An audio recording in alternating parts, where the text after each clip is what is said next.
Buenos días, hermanos. Dios les bendiga. Pues vamos a continuar esta mañana con nuestro estudio en el libro de Hechos. Pues vamos a pedir a nuestro Padre Celestial que sea Él quien obre a través de nosotros. Va a haber mucho, yo meditaba esta mañana, va a haber mucho ahorita que ya vimos en la escuela dominical para aquellos que estuvieron en la mañana. Así que no es que podamos decir, otra vez lo mismo, sino que más bien, hermanos, es meditar. Cuando nosotros a nuestros hijos les decimos algo y no lo hacen, y se lo repetimos y no lo hacen, luego viene la disciplina. Entonces, hermanos, Dios nos va a repetir muchas cosas que vimos en la mañana. Así que vamos a orar para que sea Él, sobre todo, quien hable, que obre, que abra nuestro entendimiento y podamos gozarnos y adorar a nuestro Padre Celestial en este tiempo. Vamos a orar. Padre bendito, te alabamos porque tú eres grande. Tú eres el Dios creador de los cielos y de la tierra, el único Dios vivo y verdadero. Padre, que te ha placido llamarnos a salvación y hoy podemos alabar tu santo y bendito nombre, porque tú eres el todopoderoso y soberano, Rey de reyes y Señor de señores. También venimos agradecidos contigo, Padre, por tu misericordia y tu amor que has derramado en nuestras vidas y tu gracia. Gracias, Padre, esta mañana que nos permite estar juntos, reunidos, Padre, con el propósito de glorificarte. Ahora, Padre, te pedimos perdón también por nuestro pecado cuando te hemos fallado. Límpianos, oh Padre bendito, de toda maldad. Cúbrenos, Padre, en esta hora, guárdanos de distracciones y prepara nuestro corazón, Padre. Abre nuestras mentes, nuestros oídos, Padre, para escucharte a ti. Ayúdanos, oh Padre. Si tú no obras en este tiempo, en vano será esto, Padre. Tu palabra es poderosa, viva y eficaz, Padre, y más cortante que toda espada de dos filos. Ten misericordia de nosotros y obra en este tiempo, Padre. Háblanos, oh Padre bendito, para que tu nombre sea glorificado y tu pueblo edificado y aquellos que tú has escogido salvados, Padre. Gracias, pues, Padre. Te pedimos todo esto en el nombre de Jesucristo. Amén. ¿Quién fue y quién ha sido el más grande predicador de toda la historia de la iglesia después de Jesucristo? El apóstol Pablo. Y el día de hoy vamos a escuchar, o vamos a leer, vamos a estudiar el primer sermón que él predica en Antioquía de Pisidia. Esta es otra Antioquía, no es la misma Antioquía de donde salieron ellos que estuvimos viendo la semana pasada. Aquella era llamada o conocida como Antioquía de Siria. Esta es Antioquía de Pisidia, que vamos a ver ahorita, y como bien leyó nuestro hermano Israel. Este es un sermón muy parecido, no el que voy a dar yo, sino que al que vamos a estudiar esta mañana, el de Pablo. La predicación de Pablo es un sermón muy parecido al que predicó Esteban en Hechos capítulo 7. También es muy parecido al sermón que predicó el apóstol Pedro en el capítulo número 2 de Hechos. Pero lo que va a hacer aquí el apóstol Pablo, y continuando con la misión de la iglesia, y es algo que debemos hacer todos nosotros, es compartirle a los judíos que va a predicarles, y así también nosotros debemos hacer cuando anunciemos a Cristo, es predicar el plan de salvación de Dios. Va a comenzar haciendo un recuento, como vamos a ver ahorita, de la historia de Israel hasta llevarlos a Cristo. Hoy vamos a estudiar solamente la primera parte de este sermón, que abarca desde el versículo número 17, que es donde empieza, hasta el versículo 41. Versículo 17 hasta el 41. Ahí está el sermón del apóstol Pablo. Ahí está el sermón del apóstol Pablo. De manera que, hermanos, antes de entrar en este sermón, vamos a ver el versículo 13. Capítulo 13 y 14 completos nos hablan del primer viaje misionero. Ellos están, recordemos, en la misión, en el primer viaje misionero. Recordemos que son Bernabé y Saulo, pero ahora ya Pablo, a partir del versículo número 9 que estuvimos estudiando la semana pasada del capítulo 13, va a ser conocido de aquí en adelante, hermanos, como el apóstol Pablo. Y de hecho él va a tomar el lugar de preeminencia, o va a ser el personaje central, humanamente hablando, a partir de aquí. Vean el versículo 13 lo que dice: habiendo zarpado de Pafos, Pablo, noten que dice Pablo y sus compañeros. Ya entra él como el personaje principal.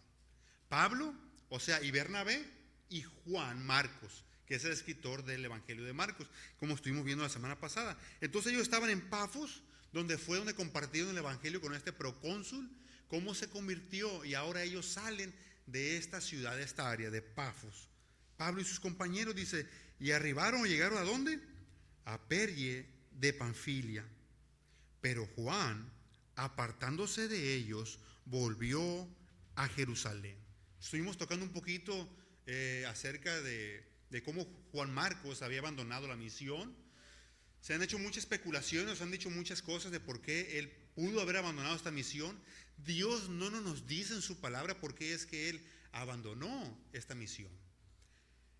Sin embargo, podemos ver que los llamados a la misión fueron Pablo y Bernabé. La escritura no nos dice que Juan fue llamado a la misión. Y podemos concluir que él no tenía el llamado. O como muchos otros han dicho que posiblemente él no estaba preparado. Sin embargo, ellos lo llevaban de ayudante. Pero una vez que estaba en medio de la misión, él decide devolverse de la misión. Posiblemente no estaba tan comprometido, posiblemente se asustó de los viajes, como vamos a ver ahorita, porque este viaje, hermanos, dice en el versículo 14, ellos, o sea, el grupo misionero, pasando de Perge, llegaron a Antioquía de Pisidia. Es todo lo que nos dice Lucas, es todo. Pero hermanos, pasar de Perge hasta Antioquía de Pisidia era un viaje largo y peligroso. Había que subir muchas montañas, había muchos ríos turbulentos por los cuales ellos tenían que pasar. Iban a pasar por unos montes por los cuales estaban infestados de ladrones, y posiblemente él se pudo haber asustado. El punto es que él se devolvió en medio de la misión, y esto pudo haber creado un gran problema para la misión. Pudo haber terminado la misión ahí. Más adelante veremos en el capítulo número 15 que trajo un conflicto esto entre Bernabé y Pablo. Juan Marcos era sobrino de Bernabé. En el segundo viaje misionero, Bernabé intenta llevar a Juan Marcos una vez más, pero Pablo se resiste y decide no llevarlo. De manera que cada uno agarra por su camino, pero aún así, hermanos, Dios estaba obrando en medio de la misión, en medio del cumplimiento de la obra de la misión. Sin embargo, podemos aprender aquí, hermanos, es que debemos estar comprometidos y debe ser un llamado para ir a la misión, un deseo que Dios debe de poner en nosotros para poder ir y cumplir con la misión que Dios nos ha encomendado, y que no nos vaya a pasar como Juan Marcos, que seamos un estorbo y no un beneficio para la misión del Señor. Debemos estar atentos a estos. Sin embargo, cuando ellos pasan de Perge a Antioquía de Pisidia, nos dice la escritura que entraron en la sinagoga un día de reposo y se sentaron. Ellos entran en la sinagoga de los judíos en un día de reposo, o sea, esto es en sábado, hermanos. Recordemos que los judíos se reunían en ese día, pero ya bajo el antiguo pacto la iglesia se reúne el día domingo. Entonces, ¿qué hacen? Versículo 15 nos dice, y después de la lectura de la ley y de los profetas, los principales de la sinagoga mandaron a decirles, varones hermanos, si tenéis alguna palabra de exhortación para el pueblo, hablad. Miren a estos varones de visitantes, a Pablo y Bernabé, y era una costumbre invitar a los visitantes judíos a compartir la palabra. Así tenían alguna palabra de exhortación que hablara. Esto era algo común en aquellos tiempos. E invitan a Bernabé y a Pablo. ¿Y qué hicieron ellos? Dice la escritura, entonces Pablo, levantándose, hecha señal de silencio con la mano, dijo, o sea, en otras palabras, comenzó a predicar.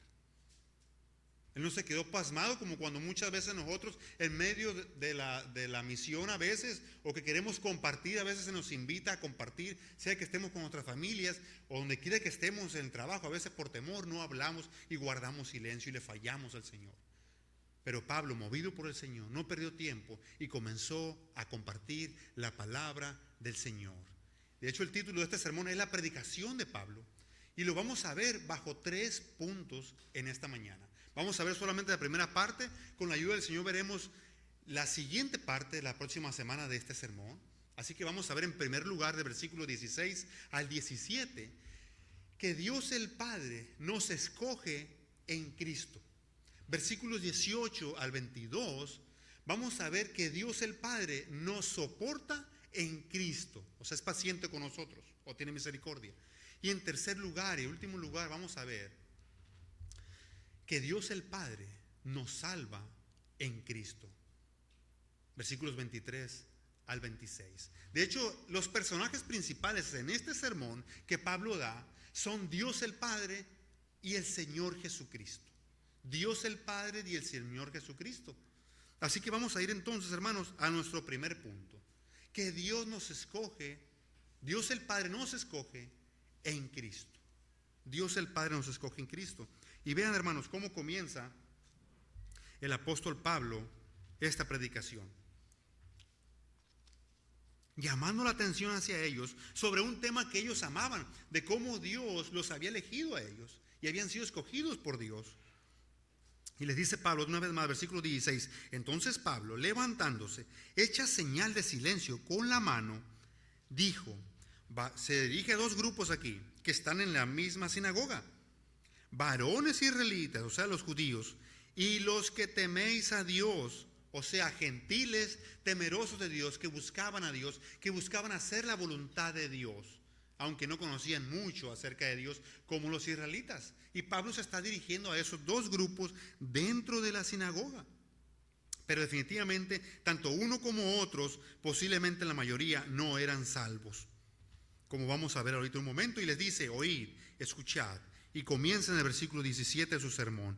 Y les dice, versículo 17: el Dios de este pueblo, de Israel, escogió a nuestros padres y enalteció al pueblo, siendo ellos extranjeros en tierra de Egipto, y con brazo levantado los sacó. Él les está diciendo que Dios el Padre, el Dios creador de los cielos y de la tierra, escogió a nuestros padres. Y cuando se refiere a los padres, se refiere a Abraham, a Isaac y a Jacob. Es a lo que se refiere. Dios el Padre escogió a Israel.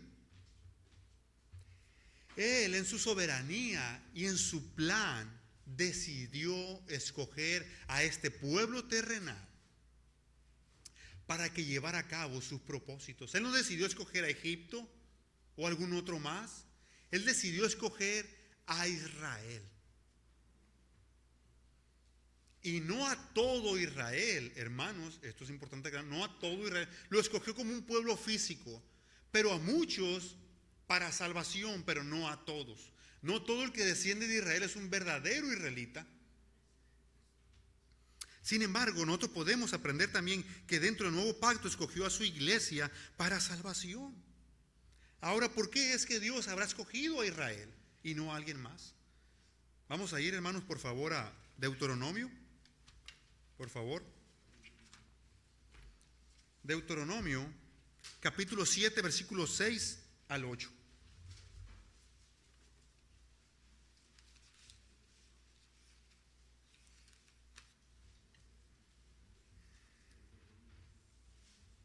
Deuteronomio capítulo 7, versículos 6 al 8. Dice así la palabra del Señor: porque tú eres pueblo santo para Jehová tu Dios. Jehová tu Dios te ha escogido para hacerle un pueblo especial, más que todos los pueblos que están sobre la tierra. No por ser vosotros más que todos los pueblos os ha querido Jehová y os ha escogido, pues vosotros erais el más insignificante de todos los pueblos, sino por cuanto Jehová os amó y quiso guardar el juramento que juró a vuestros padres, os ha sacado Jehová con mano poderosa y os ha rescatado de servidumbre de la mano de Faraón, rey de Egipto. Según este texto, ¿por qué Dios decidió escoger a Israel y no a ningún otro? Ellos eran el pueblo más insignificante de todos, le dice Dios. Sino que porque Jehová los amó. Él decidió amarlos a ellos y los escogió. No porque eran los mejores, no porque eran los más inteligentes, no porque iban a ser los mejores creyentes o los más obedientes. No, no por eso. Y si tú y yo hemos creído en Cristo, también hemos sido escogidos por Dios. Eso nos dice la palabra de Dios en Efesios capítulo número 1. Vamos a ir para allá, por favor. Efesios capítulo número 1, versículos 3 y 4. Efesios capítulo número 1, versículo 3 y 4.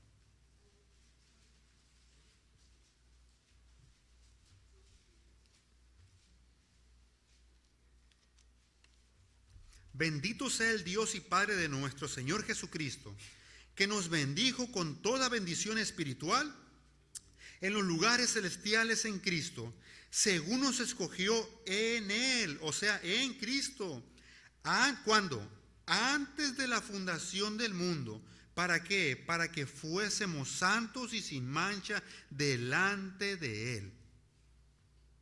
Dios nos escogió en Cristo antes de la fundación del mundo.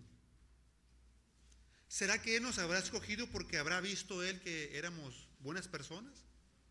¿Porque éramos los más rectos? ¿O porque posiblemente nosotros, ya en el futuro Dios vio que íbamos a creer en Él? No, Dios no escoge así. Hay una doctrina que enseñan así. Pero no, Dios no escoge así. Él no nos escoge por ser buenos o porque Él se dio cuenta ya más adelante con el conocimiento que tiene en el futuro que íbamos a creer en Él. No. Vean el versículo número 5. ¿Cómo nos escoge Dios? Versículo 5. En amor, habiéndonos predestinados para ser adoptados hijos suyos por medio de Jesucristo, y según el puro afecto de su voluntad o según sus propósitos. ¿Para qué? Para alabanza de la gloria de su gracia, con la cual nos hizo aceptos en el amado. Dios nos escogió en amor. No porque Él haya visto que nosotros íbamos a ser muy obedientes como creyentes, o porque sabía Él que nosotros íbamos a creer por nosotros mismos. No, de hecho nadie puede creer a menos que Dios nos dé la fe. Nadie puede creer. La obra es de Dios y no nuestra. La obra es de Dios y no de nosotros. Dios nos escogió para que nosotros le alabáramos, le glorificáramos. Y vean lo que nos dice, hermanos, 1 Corintios capítulo 1, versículo 26 al 29. 1 Corintios capítulo 1, por favor.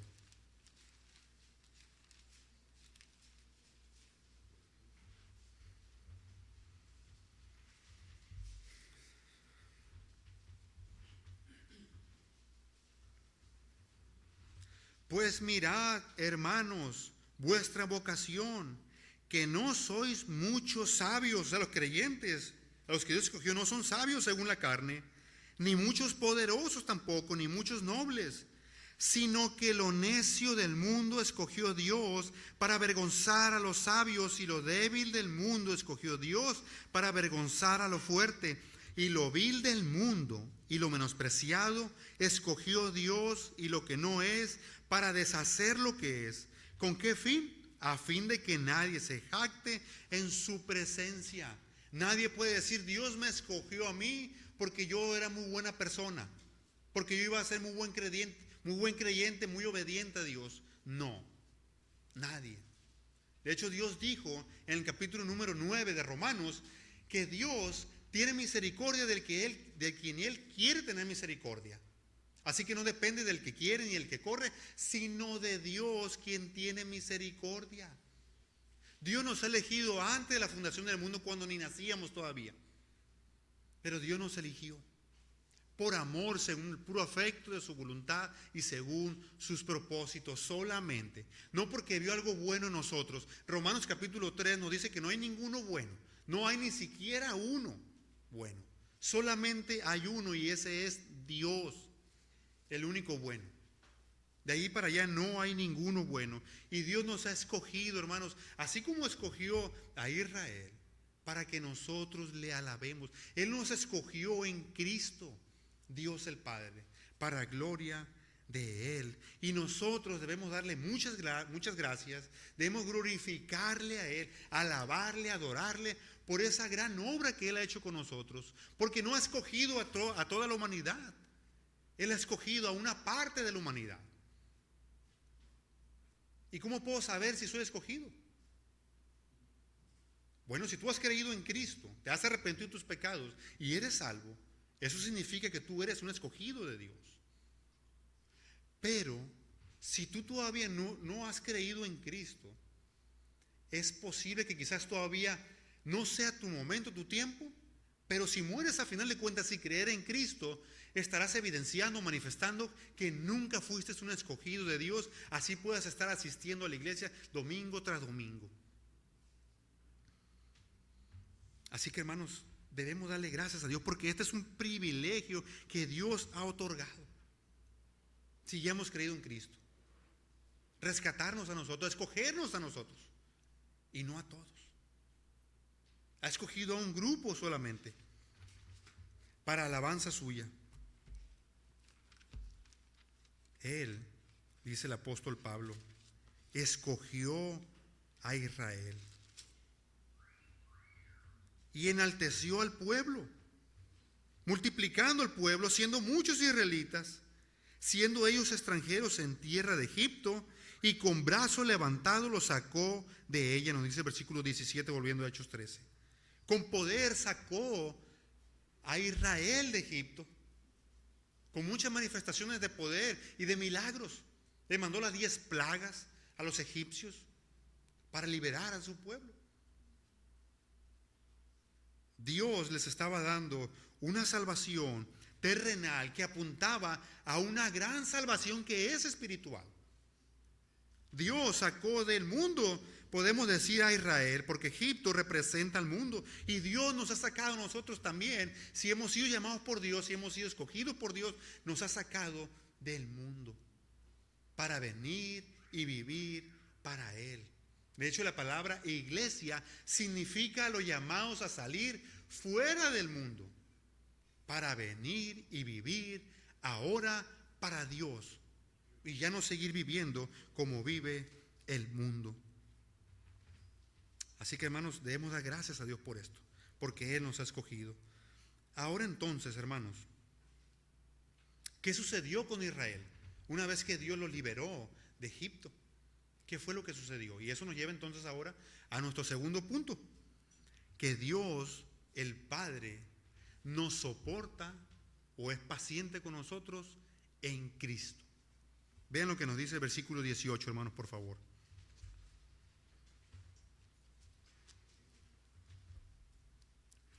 Y por un tiempo, como de 40 años, dice Pablo, los soportó en el desierto. Por un tiempo como de 40 años los soportó en el desierto. Les está diciendo aquí Pablo a esta audiencia, a los judíos y a los gentiles temerosos del Señor. Como 40 años, por un tiempo de 40 años, Dios el Padre soportó a Israel en el desierto. O como lo dice otra traducción, y soportó su mal proceder en el desierto unos 40 años, nos dice la Nueva Versión Internacional. Y otra versión nos dice, Dios tuvo paciencia con ellos los 40 años que estuvieron en el desierto. Esta palabra soportó significa que Él cuidó de ellos, estuvo al pendiente de ellos. Pero también significa que Él soportó la rebelión y el pecado de Israel. Cuidó de ellos, estuvo al pendiente de ellos, les proveyó para sus necesidades, pero también soportó su pecado y su rebelión en el desierto por 40 años y mucho más tiempo, aunque Pablo solamente está mencionando el tiempo en el desierto, como vamos a ver ahorita en un momento. Dios los sacó al desierto, los liberó de la esclavitud de Egipto en la cual ellos estaban y por la cual ellos clamaban liberación al Señor. Y Dios se acordó de ellos, nos dice Éxodo. Se acordó de ellos, escuchó el clamor del pueblo israelita de querer salir de esta esclavitud en la cual los egipcios lo tenían. Y Dios fue bondadoso con ellos y los rescató de ahí. Los liberó para que su pueblo fuera al desierto y le alabara, le presentara sacrificio. Ahora, ¿cuál fue el comportamiento de Israel en el desierto? Ellos vieron todos los milagros que Dios hizo en Egipto, las 10 plagas, cómo abrió el mar rojo. Y rápidamente, hermanos, en el capítulo 16, Israel murmura contra Dios. Y ellos dicen, a causa de que tenían hambre, ojalá, en el capítulo 16 de Éxodo, ojalá hubiéramos muerto por mano de Jehová en la tierra de Egipto, cuando nos sentábamos a las ollas de carne, cuando comíamos pan hasta saciarnos. Pues nos habéis sacado a este desierto para matar de hambre a toda esta multitud. En ese momento, Dios en su justicia, siendo justo, Él podía haberlos matado ahí mismo, siendo justo. Pero ¿qué hizo el Señor? Jehová le dijo a Moisés, he aquí yo haré llover pan del cielo, y el pueblo saldrá y recogerá diariamente la porción de un día, para que yo lo pruebe si anda en mi ley o no. Dios le proveyó lo que necesitaba. Fue misericordioso Dios con ellos. Capítulo 17. El pueblo se queja que no tienen agua para beber. Y dice la escritura que ellos estaban tentando a Dios. Literalmente, Éxodo 17 dice que ellos tentaron a Dios. Y de hecho más adelante en el Salmo número 95 vuelve a citar este incidente. Y en Hebreos vuelve a citarlo otra vez, citando en el contexto del endurecimiento de parte de Israel y cómo nosotros podemos llegar a caer en esta misma situación, advirtiéndonos la escritura. No nos repite una y otra vez esta situación. Tentaron a Dios y dijeron ellos, ¿está pues Jehová entre nosotros o no? A pesar de que habían visto muchas señales y maravillas y la manifestación del poder de Dios en ellos. Y aún así Dios les proveyó agua. Le dijo a Moisés, golpea la roca para que salga agua. Una vez más, misericordia y paciencia de Dios. Dios soportando a su pueblo. Éxodo 32. Se demora un poco Moisés en el monte Sinaí cuando estaba con el Señor. Y el pueblo dice, no sabemos qué haya sido de este Moisés, Aarón, el sumo sacerdote, no dioses que vayan delante de nosotros, denme sus anillos, las cosas de oro que tengan. Y les hace un becerro de oro. Después de ver la gran manifestación de cómo Dios se había manifestado a ellos y los estaba cuidando, obrando en ellos. Y sin embargo ahora deciden adorar a otro Dios que no es Jehová. Y caen en la idolatría. Caen en la idolatría en Éxodo 32. En Números 11 el pueblo se quejó contra Dios. Porque ya ellos se cansaron de estar comiendo el maná. Ahora queremos carne, Señor. Queremos carne. Y nos acordamos del pescado que comíamos en Egipto, de balde, de los pepinos, los melones, los puerros, las cebollas y los ajos. Y ahora nuestra alma se seca, pues nada más sino este maná ve nuestros ojos. Y Dios, una vez más, sigue soportándolos y teniendo misericordia de ellos. Y les envía carne, les envía codornices. ¿Y qué era lo que merecían ellos, hermano? Ellos merecían la justa ira de Dios. Merecían morir por causa de su pecado. Pero nosotros, hermanos, podemos estar muy duros con los israelitas, pero nosotros no somos muy diferentes a los israelitas. Muchas veces nos quejamos contra Dios, nos rebelamos en contra de Dios, no obedecemos a Dios, a veces literalmente desobedecemos a Dios en nuestro pecado y nuestra rebeldía. Otras veces desobedeceremos, a veces inconscientemente, pero a veces decidimos por mano propia desobedecer a Dios. Y nosotros, por causa de nuestro pecado, por causa de nuestra rebelión, nuestra ingratitud, nuestra queja, por causa de nuestro pecado, merecemos morir todos los días. Y Dios sigue soportándonos en Cristo. Dios tiene misericordia de nosotros. No hemos sido consumidos, dijo Jeremías en Lamentaciones capítulo 3, versículos 22 y 23, por la misericordia de Jehová, sino que nuevas son cada mañana. Grande es tu fidelidad, oh Señor. Merecemos morir por causa de nuestro pecado. Dios soportó a este pueblo, pero también nos soporta a nosotros. Y cuando viene el enemigo, el acusador, ante el trono de Dios el Padre, a acusarnos, Cristo intercede por nosotros. Él no ha acabado su trabajo, Él sigue como nuestro sumo sacerdote intercediendo a favor de nosotros en el trono de Dios el Padre. Yo pagué, Padre, por ese pecado de Él. Debemos dar muchas gracias a Dios. Dios soportó a Israel durante 40 años en el desierto. Y nos sigue, hermanos, soportando a nosotros, derramando de su gracia, cuando solamente merecemos la justa ira de Dios. Merecemos el infierno. No hay otra cosa que no merezcamos más que eso, hermanos. No hay otra cosa que no merezcamos. Pero sin embargo, Dios fue paciente con Israel. Ha sido paciente con nosotros, con su iglesia, con sus hijos. Pero Dios también sigue siendo paciente con aquellos que no han entregado su vida a Jesucristo.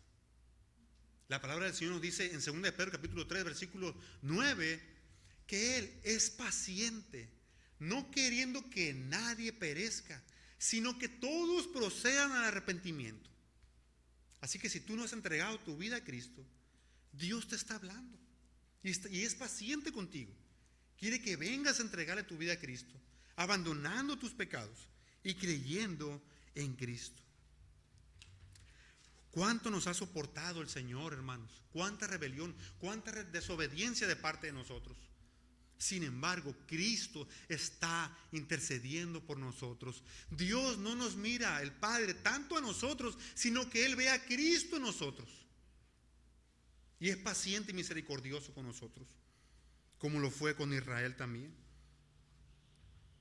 Y sin embargo, hermanos, no solamente en el desierto Dios el Padre fue paciente con ellos. Vean lo que dice el versículo 19. Y habiendo destruido 7 naciones en la tierra de Canaán, les dio una herencia como territorio. ¿Se la merecían ellos? Sin embargo, Dios les dio una herencia y destruyó a 7 naciones delante de ellos para que entraran a esta tierra, a la tierra de Canaán. Él destruyó, recordarán los nombres, al Eteo, al Gergeseo, al Amorreo, al Cananeo, al Fereceo, al Heveo y al Jebuseo. 7 naciones mayores y más poderosas que ellos. Y Dios les dio esta tierra, de la cual Él dijo, tierra que fluye leche y miel. Una tierra abundante le dio a los judíos, a pesar de que ellos no lo merecían, a pesar de su infidelidad. Porque ellos, lejos de estar adorando al Dios creador de los cielos y de la tierra, fallaban y adoraban ídolos como el becerro, por ejemplo, que estuvimos viendo. Podemos ver la gracia, la misericordia y la bondad de Dios para con su pueblo Israel. No ha hecho conforme a nuestras iniquidades, nos dice el Salmo 103, ni nos ha pagado conforme a nuestros pecados, porque como la altura de los cielos sobre la tierra, engrandeció su misericordia sobre los que le temen. Dios no nos ha dado conforme a lo que nosotros merecemos, sino que nos ha dado misericordia. O sea, no nos ha dado el mal que por la ley que Él decretó merecemos, sino que Él nos ha dado misericordia. Se lo dio al pueblo de Israel y también a nosotros. Vean el versículo 20. ¿Y qué hicieron ellos mientras estaban en Canaán? Ya fueron obedientes al Señor, ya se dieron cuenta de la gran misericordia del Señor y fueron obedientes. Después, dice el versículo 20, como por 450 años les dio jueces hasta el profeta Samuel. Después, como por 450 años les dio jueces hasta el profeta Samuel. Hay una frase que nosotros encontramos que se repite una y otra vez en el libro de los Jueces. Nos dice que en ese tiempo no había rey en Israel y cada cual hacía lo que bien le parecía.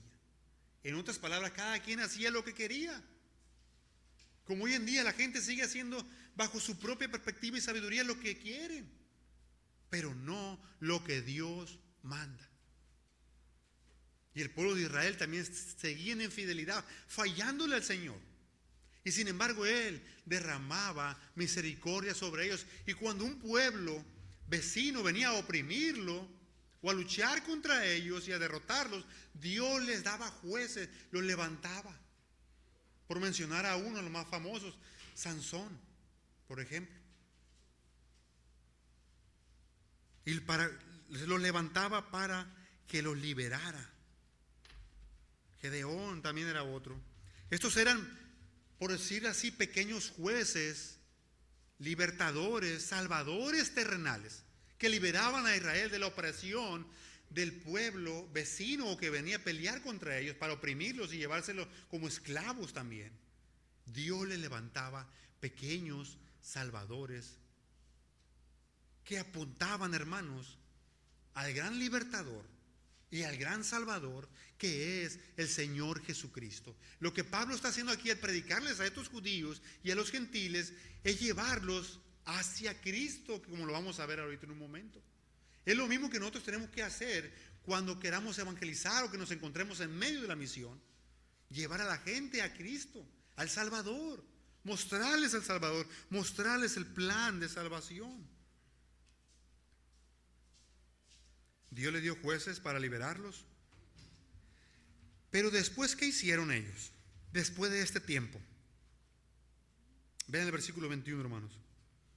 Luego pidieron rey, y Dios les dio a Saúl, hijo de Cis, varón de la tribu de Benjamín, por 40 años.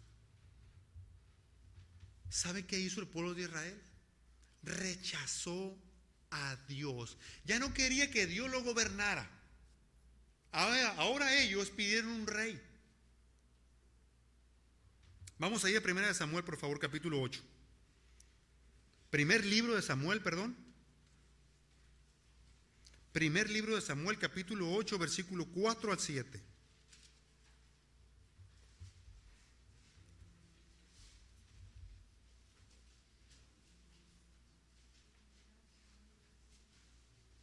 Primer libro de Samuel, capítulo 8, versículos 4 al 7, por favor. Y dice así la palabra del Señor. Entonces todos los ancianos de Israel se juntaron y vinieron a Ramá para ver a Samuel. Y le dijeron: he aquí, tú has envejecido y tus hijos no andan en tus caminos. Por tanto, constitúyenos ahora un rey que nos juzgue como tienen todas las naciones. Pero no agradó a Samuel esta palabra, que dijeron: danos un rey que nos juzgue. Y Samuel oró a Jehová. Ya no queremos que Dios reine sobre nuestras vidas, están diciendo ellos. Ya no queremos que Dios nos gobierne, ya no queremos someternos a las leyes de Dios. Danos un rey, Samuel, que nos juzgue. Queremos ser como las otras naciones. Queremos parecernos al mundo. Aquí Israel estaba llegando a lo máximo de su rechazo en contra de Dios. Y Dios seguía soportándolos. Dios seguía siendo paciente y misericordioso con ellos. ¿Y qué hizo Dios? ¿Los fulminó en ese momento? Dios les dio a un rey. Cuánta paciencia y misericordia de parte de Dios. Ellos ya no quisieron que Dios los gobernara. Quisieron ser como el mundo. Y tristemente podemos caer también nosotros en nuestro enfriamiento espiritual. Desechar a Dios, no obedecer a Dios. Y estarnos pareciendo cada día más al mundo que a Cristo. El pueblo de Israel quería parecerse más al mundo y no a Dios, que lo había rescatado de la esclavitud en Egipto. desconfiaron de Dios, cayeron en incredulidad y no quisieron que Dios los siguiera gobernando. Y ahora pidieron un rey.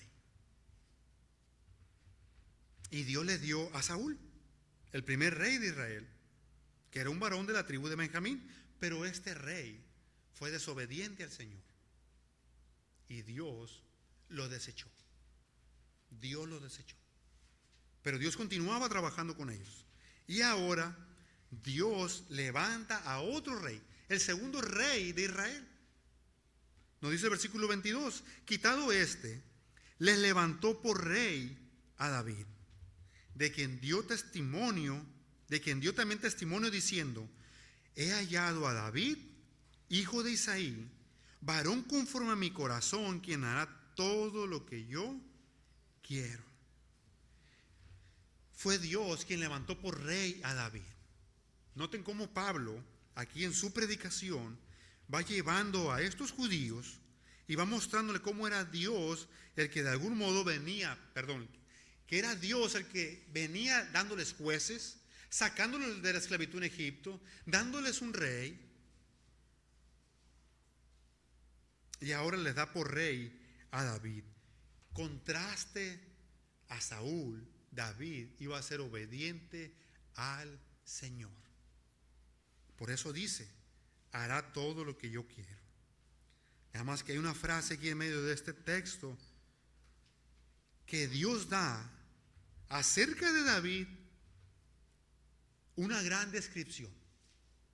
He hallado a David, hijo de Isaí, varón conforme a mi corazón. Quizás alguien podrá decir, pero ¿cómo que el rey David es un varón conforme al corazón de Dios? Si él pecó, fue un adúltero, fue un asesino. ¿Cómo que es un varón conforme al corazón de Dios? Si Dios lo dice, es porque así es y Dios no miente. Pero eso no quiere decir que no debamos decir que es un varón conforme al corazón de Dios. Un varón conforme al corazón de Dios no es alguien que no peca.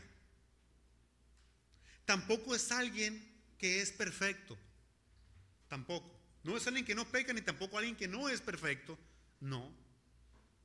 Un varón conforme al corazón de Dios es un varón o una mujer, un cristiano, que reconoce su pecado. Reconoce su pecado. Y se arrepiente de su pecado, lamenta su pecado. Y no volverlo a cometer. Salmo 51, vemos un salmo de arrepentimiento de parte del rey David. Un salmo de arrepentimiento. Él se arrepintió de lo que hizo. Ese es un varón conforme al corazón de Dios, que reconoce, se arrepiente, se aleja de su pecado y busca continuar en el camino del Señor para hacer la voluntad de Dios. No es alguien perfecto.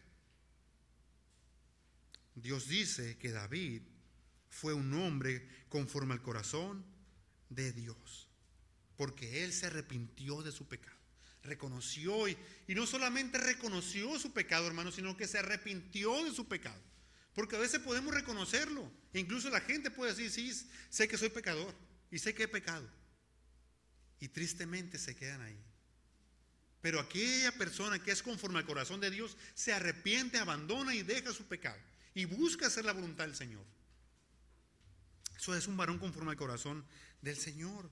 Entonces, hermanos, estamos viendo aquí cómo Israel,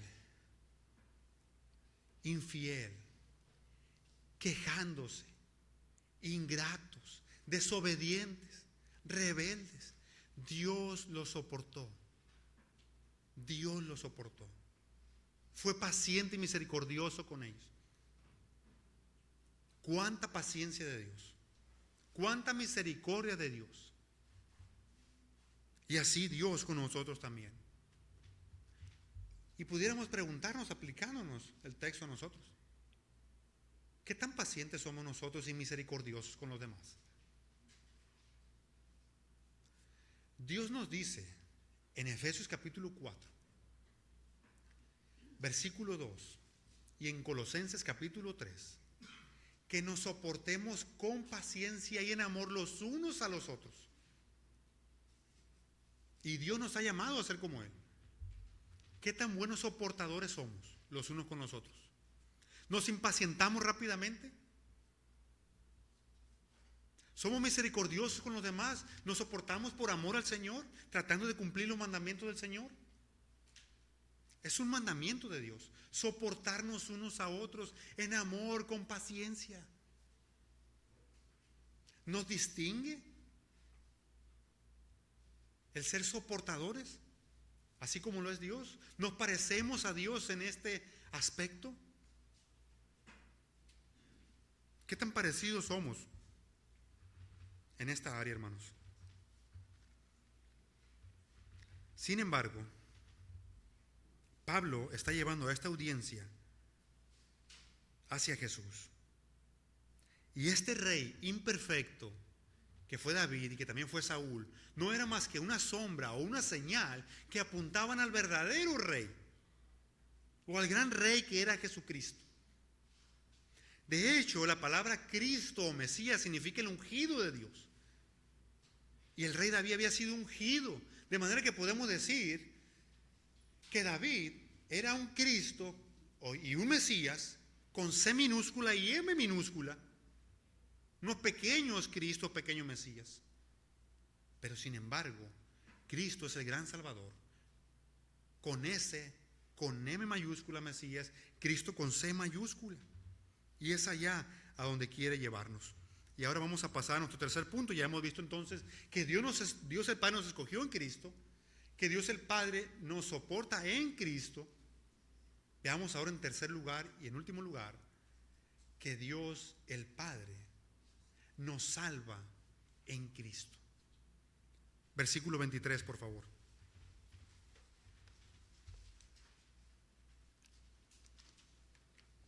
Dice Dios por medio de Pablo: de la descendencia de este, o sea, del rey David, y conforme a la promesa, Dios levantó a Jesús por Salvador a Israel.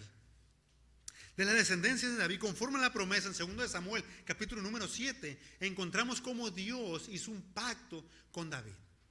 David le quería construir casa a Dios, pero Dios le dijo: no, será tu hijo, en este caso iba a ser Salomón, pero de tu descendencia, le dice Dios, levantaré a uno y le daré un trono firme a él, que será eterno. Y Dios estaba hablando ahí acerca de Cristo. Si nosotros vemos el Antiguo Testamento, todo el Antiguo Testamento apunta hacia el Señor Jesucristo. Dios les prometió que iba a levantar a uno de la descendencia de David. Y el libro de Mateo, el Nuevo Testamento es abierto con este versículo, Mateo capítulo 1, versículo 1, libro de la genealogía de Jesucristo, hijo de Abraham, hijo de David, demostrándole Mateo al pueblo judío, que es para quienes específicamente y particularmente escribe, demostrándoles que Jesús era el hijo que Dios le había prometido al rey David, que de su descendencia levantaría uno. Y este era Jesús. Dios venía levantando jueces, Dios venía levantando reyes, y luego Dios, nos dice el texto, levantó a Jesús por Salvador a Israel. Dios levantó a Jesús por Salvador a Israel. El nombre Jesús significa Salvador. Él vino para salvar, como nos dice Mateo capítulo 1 versículo 21, para salvar a su pueblo de sus pecados. Dios lo levantó. Dios envió a su Hijo unigénito a este mundo para que todo aquel que en Él crea no se pierda, sino que tenga vida eterna. Dios envió a su Hijo Jesucristo a morir en una cruz por nuestros pecados. Dios nos levantó, nos envió a su Hijo Jesucristo para que pagara en una cruz por nuestros pecados. La ley de Dios nos condenaba a todos y cada uno de nosotros por causa de nuestro pecado, porque Romanos capítulo 6 versículo 23 nos dice que la paga del pecado es la muerte, y todos por nuestros pecados merecemos morir. Pero Dios envió a su Hijo, tuvo misericordia de nosotros, para que fuéramos salvos. De la ira de Dios, como nos dice Romanos capítulo 5 también. De la condenación en el infierno. Hay un infierno y hay un cielo después de que muéramos. La pregunta es, ¿a dónde vamos a ir? Nuestro mayor problema no es el problema económico que yo pueda tener, no es el problema laboral que yo pueda tener, el problema matrimonial, el problema familiar o la enfermedad que yo pueda tener. Ese no es el mayor problema del ser humano. Porque todos esos problemas son terrenales y efímeros. Una vez que muéramos se acaban esos problemas. Pero hay un problema que continúa después de que muéramos y ese es un problema espiritual. Ese es nuestro pecado. Nuestro mayor problema es nuestro pecado porque ese tiene que ver con nuestra eternidad. Y nosotros no podíamos resolver ese problema. Dios, el Padre, resolvió el problema en su plan de salvación. Él creó un plan, diseñó un plan para que la humanidad fuera salvada. Estábamos muertos en nuestros delitos y pecados, nos dice Efesios capítulo 2, toda la humanidad. Muertos, incapacitados de poder salvarnos a nosotros mismos. No podemos salvarnos a nosotros mismos. Y Dios envió a su Hijo Jesucristo para que todo aquel que en Él crea no se pierda, sino que tenga vida eterna y entonces vaya al cielo. Juan capítulo 14, versículo 6 nos dice que Jesucristo es el camino al cielo. Él es el camino, la verdad y la vida y nadie va al Padre o al cielo si no es a través de Jesucristo. Tú no te puedes salvar a ti mismo. La iglesia no te va a salvar. Los pastores no te van a salvar. Tus padres no te van a salvar. Ni por cumplir la ley de Dios puedes ser salvo. Solo Jesucristo es el único que salva. Él es el Salvador que ha dado Dios. Si tú no has creído en Cristo, déjame decirte que Dios perdona todos los pecados. Todos, a excepción de uno solo. Que tú rechaces a su Hijo, que tú no creas en Él, eso Dios no te lo va a perdonar. Y te va a enviar, por implicación, al infierno. Así que el llamado para ti, si no has creído en Cristo, es que vengas a entregar tu vida al Salvador, a creer en Cristo, a depositar tu fe solamente en Él. Arrepintiéndote de tus pecados, como vemos que dice el versículo 24. Versículo 24. Antes de su venida, predicó Juan el bautismo de arrepentimiento a todo el pueblo de Israel. Antes de que Cristo comenzara su ministerio, primeramente vino Juan el Bautista, predicando acerca del arrepentimiento, para preparar al pueblo de Israel para la llegada o para el cumplimiento, para el ministerio del Mesías, que es Jesucristo. Y predicó acerca del arrepentimiento, para prepararlos a ellos. El arrepentimiento es una parte esencial para la salvación. Para poder que nosotros seamos salvos, para poder que alguien se salve, necesita arrepentirse de sus pecados. Si no, no puede haber salvación. Si alguien no se arrepiente de sus pecados, no puede ser salvo. Tiene que haber arrepentimiento de nuestros pecados. Tenemos que dejar y abandonar nuestra vida de pecado y volvernos a Dios. No solamente es abandonar nuestra vida de pecado y nuestros pecados y todo se queda ahí. No, hay que volvernos a Dios. Arrepentimiento significa abandonar nuestra vida de pecado e ir a Dios. Eso es el arrepentimiento completo. Es un cambio de mente, es un cambio de la forma de pensar de uno. ¿Has abandonado tus pecados? Debes abandonarlos si quieres ser salvado por el Señor. Debes abandonar tus pecados. Versículo 25. Mas cuando Juan terminaba su carrera dijo: ¿quién pensáis que soy? No soy yo él. Algunos pensaban que el Juan Bautista era el Cristo. Mas he aquí, dice él, viene tras mí uno de quien no soy digno de desatar el calzado de los pies. Varones hermanos, hijos del linaje de Abraham, y los que entre vosotros teméis a Dios, a vosotros es enviada la palabra de esta salvación. Les está diciendo Pablo a estos judíos y a estos gentiles. Dios por medio de Pablo le está diciendo aquí a los judíos, ven como le dice el versículo 26, varones hermanos, hijos del linaje de Abraham. Ustedes, en otras palabras, si no han creído en Cristo, no son salvos, aunque sean del linaje o de la descendencia de Abraham, que es el padre de la fe. No es por ser descendiente físico de Abraham que se salvan las personas, no. Es por creer en Cristo. A ustedes, le dice Pablo, es enviada esta salvación para que vengan a creer en el Salvador. Y a todo aquel que no ha creído en Cristo todavía, esta mañana Dios le está hablando. A él es enviada esta salvación, nos dice Dios aquí. Jesucristo es el Salvador. No hay nadie que pueda salvarnos. No es ni María, ni los ángeles, ni ningún otro santo, ni la iglesia misma la que te va a salvar, ni tus buenas obras. Nada de eso te va a salvar. Solamente Jesucristo salva. Que te arrepientas de tus pecados y que pongas toda tu fe y tu confianza solamente en Cristo. Dios está siendo paciente contigo y quiere que te arrepientas, quiere que vengas a creer en Cristo. Solamente Él es el Salvador. En conclusión, pues, hermanos,